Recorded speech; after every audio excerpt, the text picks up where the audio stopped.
Pertama, kami dari pimpinan Pusat Angkatan Muda Majelis Dakwah Islamiyah agenda pada pagi sampai sore hari ini. Pertama, agenda organisasi, pelantikan dan rangkaiannya dengan diklat kepemimpinan. Setelah ini nanti ada rakernas. Misi penting dari MDI, Angkatan Muda MDI adalah ingin melakukan atau langkah yang pertama adalah minimal satu desa itu satu dai. Kalau di Jakarta itu satu RT, satu kelurahan itu satu dai. Sehingga pesan-pesan pembangunan yang disampaikan oleh pemerintah, oleh partai itu tersampaikan oleh pesan-pesan para mubalik, para dai. Nah, kami berharap dengan acara ini semoga bisa memotivasi kawan-kawan di internal kalangan muda Partai Golkar ini bisa makin semarak, ya, makin masif. Mungkin itu. Terima kasih. Oke, jadi gini saudara sekalian. Jadi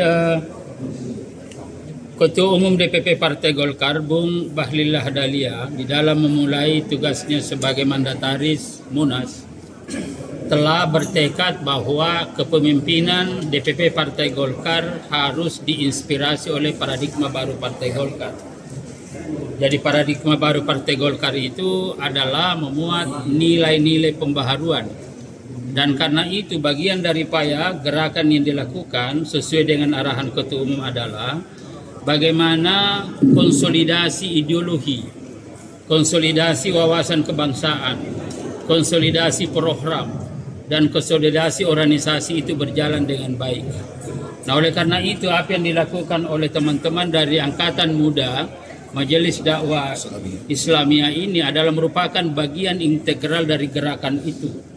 Ya, gerakan itu ini adalah termasuk gerakan ideologi, gerakan wawasan kebangsaan. Jadi begitu dilakukan pelantikan pengurus secara serta-merta diikuti dengan pelatihan-pelatihan, pengkaderan. Nah, sebab kenapa? Karena untuk melakukan secara paripurna kepengurusan dan kepemimpinan itu perlu dimodali, ya, perlu ada kemampuan-kemampuan dasar yang diberikan dan bagian terpenting dari situ adalah persoalan ideologi. Apalagi ya sekarang ini memang persoalan ideologi bukan hanya persoalan misalkan partai, persoalan bangsa, bahkan persoalan dunia sekarang ini itu sudah banyak memproyeksikan bahwa ideologi ini ya nampaknya tidak begitu dianggap penting lagi. Padahal ini penting sekali bagi kita. Karena Partai Golkar ini adalah partai yang lahir sebagai respon terhadap gerakan-gerakan yang ingin mengganti Pancasila pada waktu itu. Maka begitu bicara tentang Pancasila, maka secara moral, secara politik, secara ideologis, secara kebangsaan, Golkar pasti ada bagian terdepan. Itu arahan Ketua Umum DPP Partai Golkar. Apalagi? Terus tanggapan para purnawirawan yang mau meminta Mas Presiden ini? Saya kira ya terkait dengan itu sudah ada penjelasan secara resmi dari Pak Wiranto juga. Segera setelah ketemu dengan Presiden, saya kira itu kita ikuti itu. Dan apalagi aspirasi yang disampaikan oleh para purnawirawan itu kan sebagian dari angkatan Pak Prabowo dan juga Pak Wiranto sudah saling paham lah. Dan oleh karena itu Pak Prabowo sudah menyampaikan pasti akan memberikan respon, memahami dan pasti akan merespon, tentu tidak sekarang. Ya kenapa? Karena setiap respon yang disampaikan oleh pemerintah pasti ada implikasi. Dan kita punya keyakinan Bapak Prabowo juga adalah merupakan pejuang, adalah merupakan patriotik, adalah merupakan nasionalis murni, pasti nanti akan memberikan respon, akan memberikan satu penjelasan-penjelasan secara resmi yang orientasinya adalah tetap konsisten pada kesatuan persatuan itu tadi. Yang orientasinya adalah bagaimana situasi kebangsaan kita ini adalah kondusif sehingga memungkinkan kita untuk dapat melakukan pembangunan bagi kepentingan rakyat. Saya kira itu yang pesan-pesan yang disampaikan bahwa ya udahlah, jangan kita terpancing olah mengolah yang justru menimbulkan masalah-masalah yang justru merugikan bangsa kita sendiri. Ya kapan pemerintah ini melakukan gerakan pembangunan Astacita itu kalau misalkan selalu hanya menghabiskan energi pada respon terhadap olah mengolah itu.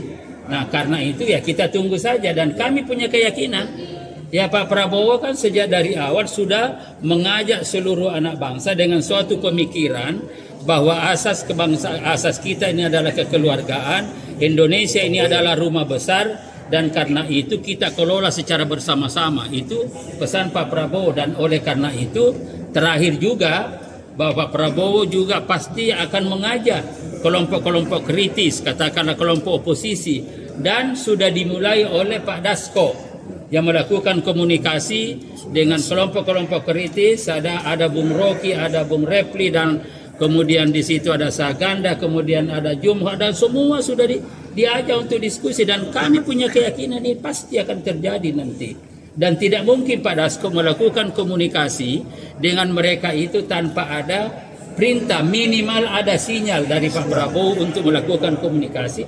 Dan memang karakter Pak Prabowo begitu. Ya, Pak Prabowo karakternya adalah sangat terbuka, sangat rasional, menerima masukan sebagai seorang yang menghargai proses demokrasi, bukan hanya demokrasi prosedural tetapi juga demokrasi substansial. Karena ketika 2014 saya pernah menjadi ketua koalisinya, Koalisi Merah Putih, kurang lebih 2-3 tahun. Jadi kita paham betul, dan seperti itulah Pak Prabowo gitu. Ya, saya kira itu. Apakah itu nanti akan bisa mengganggu soliditas dan juga jalannya pemerintahan? Itulah yang disampaikan kemarin, bahwa sekarang ini dalam rangka untuk melakukan pembangunan maka perlu situasi suasana yang lebih kondusif, ada keharmonisan sosial, ada saling menghargai, ada nilai-nilai kekitaan, ada nilai-nilai solidaritas sosial, ya ada nilai kebersamaan sebagai wujud daripada asas kekeluargaan, kegotong royongan. Dan sekali lagi, Bapak Prabowo melihat Indonesia ini adalah rumah besar.